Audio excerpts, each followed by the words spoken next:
ഇപ്പോഴത്തെ പരാതിയിൽ നിന്ന് വ്യക്തമാകുന്ന ഒരു കാര്യമുണ്ട്. പ്രതിസ്ഥാനത്ത് ഒരു ഉന്നതൻ മാത്രമല്ല ഉള്ളത്. കൊലപാതകികൾക്ക് വളരാൻ ആവശ്യമായ സാഹചര്യം അവിടെ സൃഷ്ടിച്ചു നൽകിയിരിക്കുകയാണ്. കുറ്റവാളികളുടെ ഒരു കൂട്ടമാണ് അവിടെ വളർന്നു വന്നിരിക്കുന്നത്.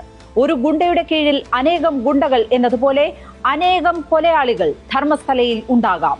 ബലാത്സംഗവും കൊലപാതകവും ഇങ്ങനെ നിസ്സാരമായി ചെയ്തു കൂട്ടിയ മറ്റൊരു കേസും ലോകത്തുണ്ടാകില്ല. യുദ്ധങ്ങളുടെ ഭാഗമായി നടക്കുന്ന ബലാത്സംഗങ്ങളെ മാറ്റി നിർത്തിയാൽ ഏറ്റവും വലിയ ബലാത്സംഗ പരമ്പരയാണ് ധർമ്മസ്ഥലയിൽ നടന്നത് എന്നാണ് റിപ്പോർട്ടുകൾ പറയുന്നത്.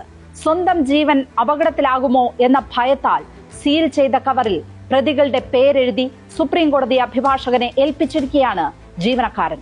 ആരോപണം ഉയർന്നപ്പോഴേ അത് നിഷേധിച്ച് രംഗത്ത് വന്നത് BJP നേതാക്കളാണ്. അങ്ങനെ ഒരു സംഭവം അസംഭവ്യമാണെന്നാണ് അരവിന്ദ് ബെല്ലാട് MLA പറയുന്നത്.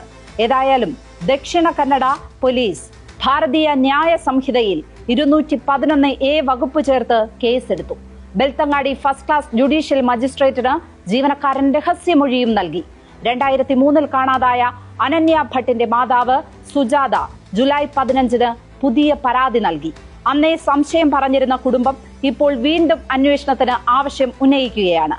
ധർമ്മസ്ഥലയിലേക്ക് കോളേജിൽ നിന്നുള്ള യാത്രയിലാണ് അനന്യയെ കാണാതായത്.